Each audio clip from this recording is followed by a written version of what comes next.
आप लोग शांति बनाए।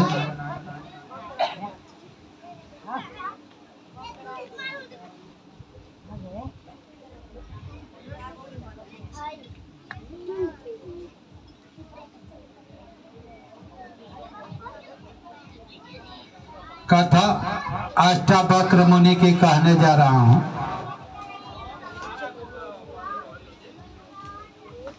गुरु ब्रह्मा गुरु विष्णु गुरुदेवो महेश्वर गुरु साक्षात् परब्रह्म तस्मै श्री गुरुवे नमः। तस्मै श्री गुरुवे नमः। ध्यान मूलम गुरुमूर्ति पूजा मूलम गुरुपदम मंत्र मूलम गुरुवाक्यम मोक्ष मूलम गुरु कृपा। बोलिए सदगुरु साईनाथ भगवान की जय। साईं भोले भंडारी की जय।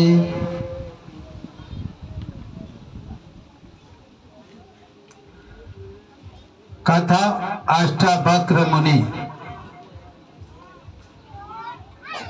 अष्टावक्र मुनि 8 अंग से टेढ़े थे।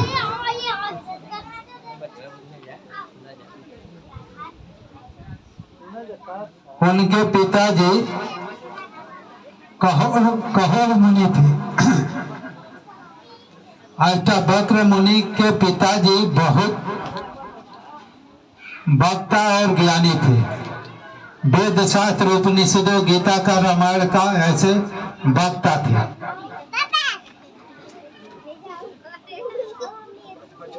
वो कथा वो अच्छे प्रकार से कहते थे और लोगों को सुनाते रहते थे। उनके पिता का हर जगह लोग आदर सत्कार करते थे कि महान पंडित है, महान ज्ञानी है। अष्टावक्र मुनि के पिताजी एक दिन प्रवचन सुना रहे थे। उनकी माँ भी, अष्टावक्र मुनि की माँ भी सुन रही थी। कथा को थोड़ा ध्यानपूर्वक सुने। वो गर्भ में थे तभी वो कथा सुन रहे थे अष्टावक्र मुनि। उनकी माँ वहां पर सत्संग सुन रही थी। जब वो पेट में ही थे तो कथा सुन रहे थे। अब आप लोग सोचेंगे कि भाई पेट में का बच्चा कैसे प्रवचन सुनेगा? हो सकता है ना, इतना नन्हा मुन्ना बच्चा कैसे प्रवचन सुन सकता है? तो नन्हा मुन्ना बच्चा नहीं होता। जैसे आप लोग इस समय है प्रवचन सत्संग सुन रही है, तो कई जन्म तक ले हम भक्ति करते जाएंगे तो करने से हमारे अंदर इतना तेज आ जाता है कि हम माँ के गर्भ में भी प्रवचन सुन सकते हैं। अष्टावक्र मुनि ये साधारण व्यक्ति नहीं थे। वो पूर्व जन्म का महान योगी थे। साधनात्मक दौर से चल रहे थे। जैसे मैं हूँ, इस जन्म में साधना कर रहा हूँ, योग कर रहा हूँ। योग का मतलब है आत्मा परमात्मा को जोड़ना, योग कहा जाता है। जब जीव है आत्मा का ध्यान करता है, परमात्मा का ध्यान करता है, उसे योग बोलते हैं। और ध्यान करते करते एक दिन आत्मा को परमात्मा को प्राप्त कर लेता है तो उसके अंदर शक्ति संपन्नता आ जाती है। संपन्नता जिसके द्वारा वो अगले इसी जन्म में जान जाता है कि अगले जन्म में हम कहाँ जन्म लूंगा, किस माँ के गर्भ में जन्म लूंगा। समझ रहे हैं आप लोग? भक्ति के इतना तेज हो जाता है कि वह व्यक्ति कई जन्मों से भक्ति करते करते एक जन्म में वह इतना तेज हो जाता है कि वो माँ के गर्भ से ही प्रवचन सत्संग सुनने लगता है। माँ सुनती है तो वो सुनने लगता है। तो अष्टावक्र मुनि सुन रहे थे गर्भ में। तो उनके पिताजी जब प्रवचन कर रहे थे, कहीं भूल कर रहे थे, गलती बता रहे थे, वो पेटे में बोलने लगे कि पिताजी आप गलत बोल रहे हैं। यहाँ ऐसे नहीं हो सकता, ऐसे यहाँ पर इस तरह से बात नहीं, ये बात है। तो उनके पिताजी सोचने लगे कि अरे भाई इतना नन्हा मुन्ना बच्चा और पेट में ही हमारा जवाब कर रहा है, हमको समझा रहा है कि पिताजी आप गलती बोल रहे हो, आपको यहाँ गलती नहीं बोलना चाहिए, ये बात नहीं, ये है आध्यात्मिक ज्ञान की बात, ध्यान की बात, समझ रही है। जब जीव साधना करता है तो साधना अंतर आत्मा की तरफ दौड़ता है, मन को संसार से हटाकर अंतर्मुख होकर ब्रह्म में, यानी आत्मा ही ब्रह्म है, उस ब्रह्म में प्रवेश करती है उसकी सूरत। और जो प्रवेश कर कर उसका ज्ञान मिलता है तो लोगों को वेद शास्त्र उपनिषद गीता रामायण की तरह बांटा जाता है, लिखा जाता है। ज्ञान कहीं आकाश से आता नहीं है, आपके भीतर ही ब्रह्म है, माने आत्मा है। उस आत्मा का ध्यान आप करेंगे तो जो ध्यान करते हैं वही ज्ञान है। आत्मा की दिव्यता को देखना ही ज्ञान है। आत्मा शाश्वत है, अमर है, अविनाशी है, दिव्य है। उसको पा लेने के बाद जीव दिव्य हो जाता है, यही ज्ञान है। उस आत्मा को पा लेने के बाद जीव अहंकार रहित हो जाता है। उस आत्मा को पा लेने के बाद जीव त्रिकालदर्शी हो जाता है। क्या है वो? सब कुछ ज्ञाता हो जाता है, पूरे ब्रह्मांड का ज्ञाता हो जाता है। उस ब्रह्म को पा लेने के बाद उसका सारा अज्ञान नष्ट हो जाता है। क्या वेद शास्त्र उपनिषद गीता रामायण में यही लिखा गया है कि आत्मा ही ब्रह्म है, आत्मा ही ईश्वर अंश जीव अविनाशी चेतन अमल सहज सुख राशि है कि नहीं?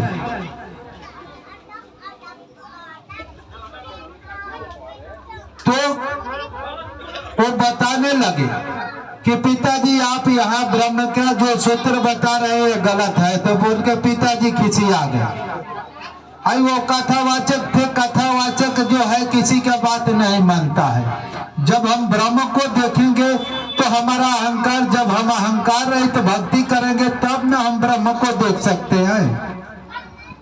वो खाली पोथी वाले ब्राह्मण थे, अष्टावक्र मुनि के पिताजी। और पोथी वाले ब्राह्मण के पास हमेशा अहंकार रहता है कि मैं वेद को कंठस्थ किया हूँ, शास्त्र को कंठस्थ किया हूँ, भागवत कथा को कंठस्थ किया हूँ, रामायण को कंठस्थ किया हूँ, गीता को कंठस्थ किया हूँ। समझ रही है? और कंठस्थ ही ऐसा नहीं है कि मैं ब्रह्म का ध्यान करता हूँ, मैं आत्मा हूँ, ब्रह्म हूँ। हम ब्रह्म में ध्यानस्थ होकर त्रिकालदर्शिता का अनुभव करता है, ऐसा उनके अंदर भाव नहीं रहता। भाव यही रहता है कि मैं बहुत बड़ा ज्ञानी हूँ। जैसे रावण भी अपने को बहुत ज्ञानी समझता था, लेकिन ये वासनाकारी था। रावण क्या था?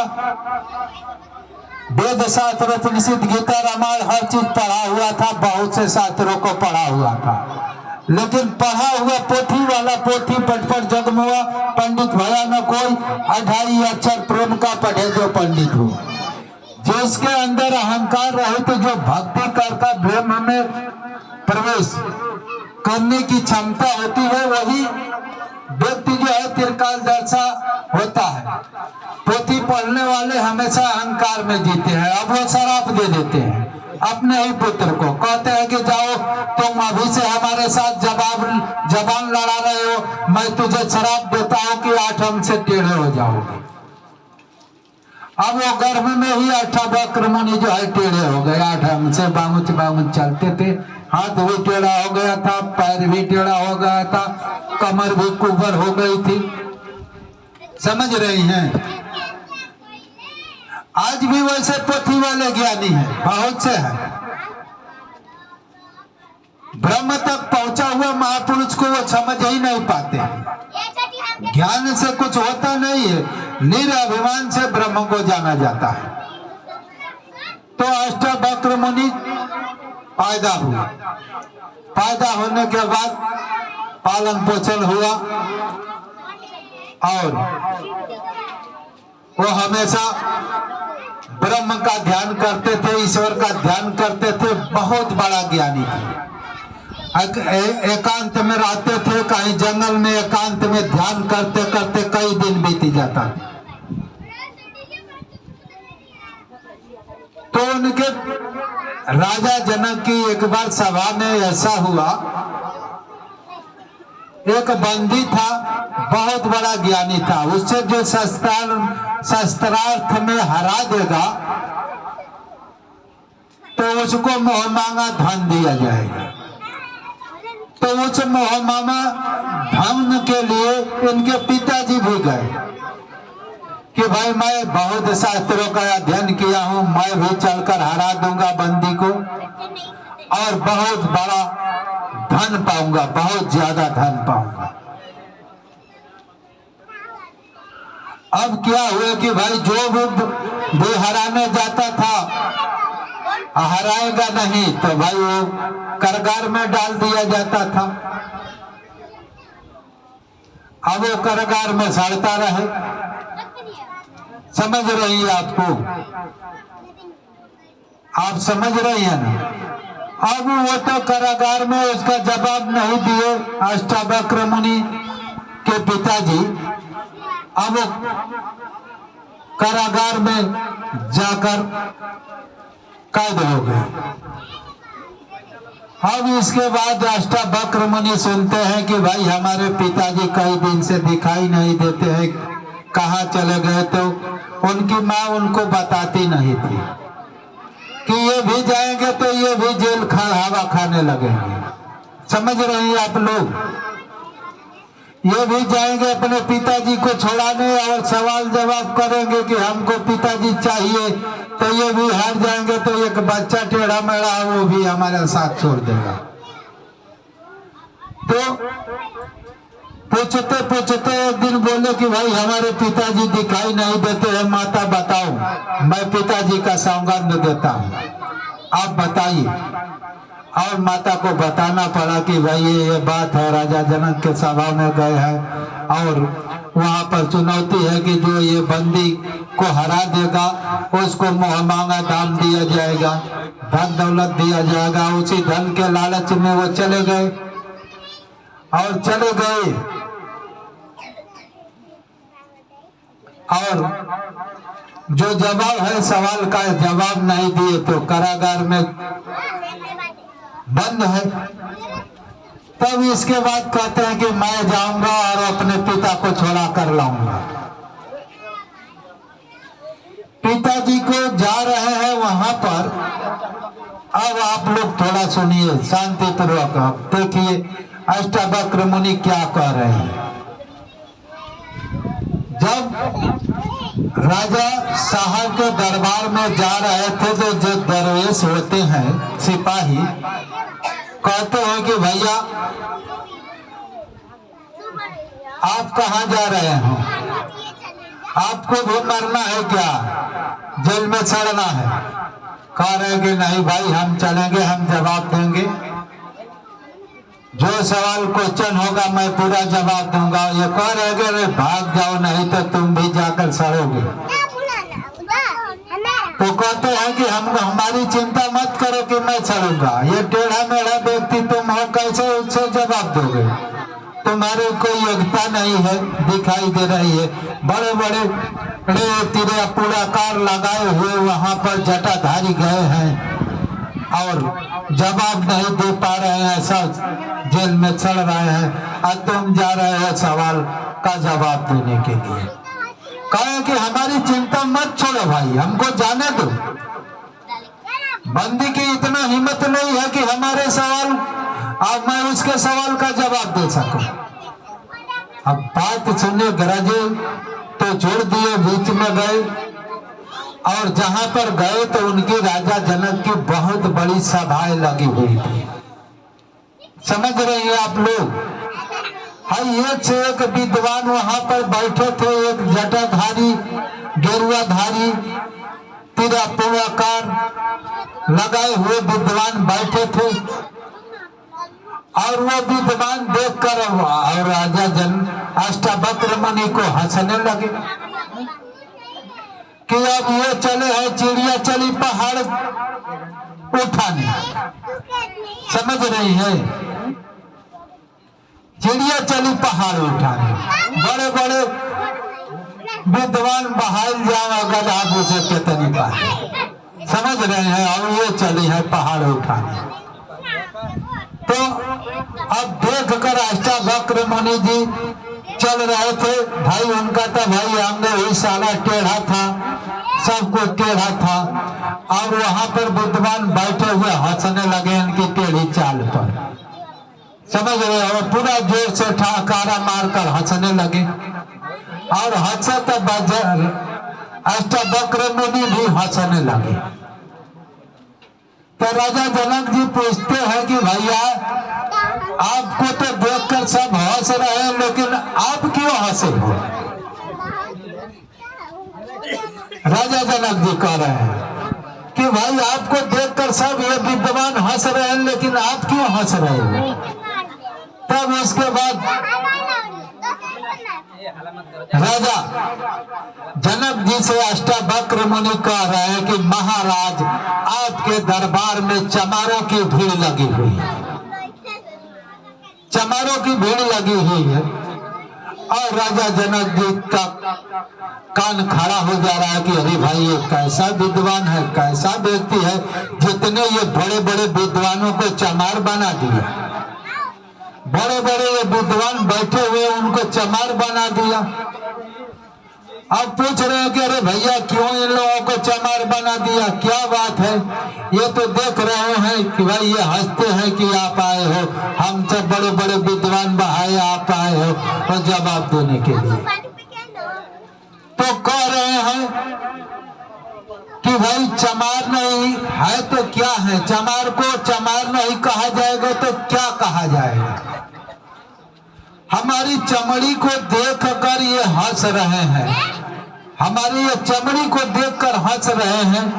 ये चमड़ी के परख करने वाले तो ही चमार होता है।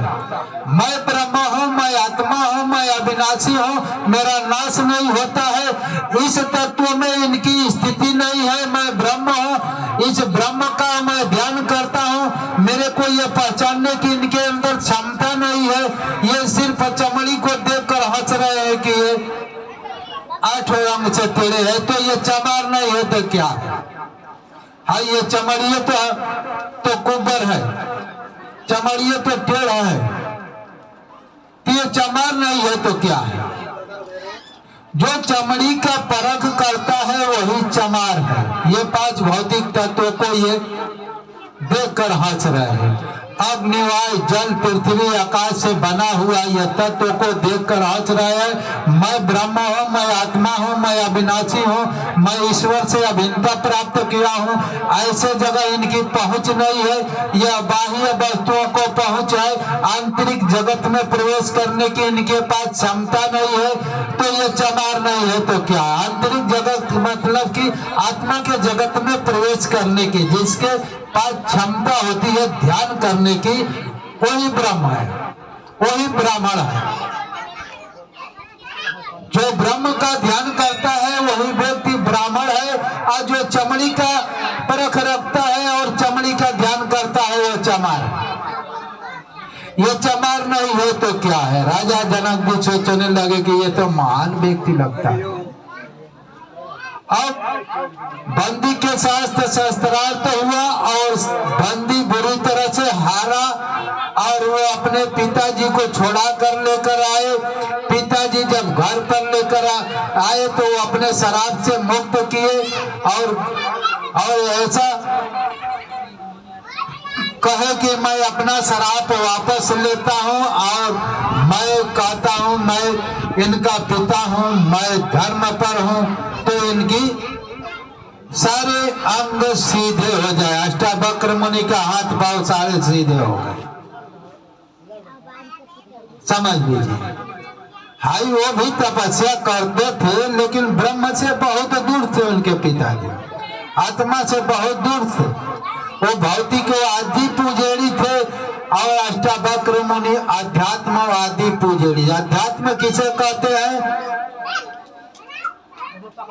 प्रकृति के आधिपति से हटकर जो आत्मा के आध्यात्मिक पतित्व में पहुंच जाता है, आत्मा का ध्यान करता है, आत्मा के साथ जुड़ जाता है, उसे अध्यात्म कहते हैं।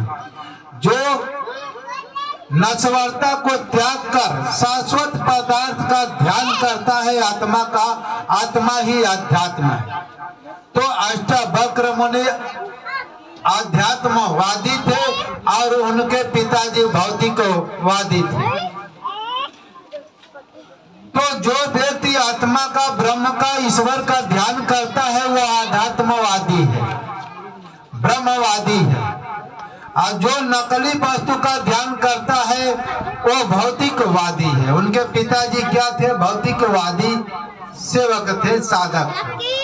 बोलिए सद्गुरु साईनाथ भगवान की।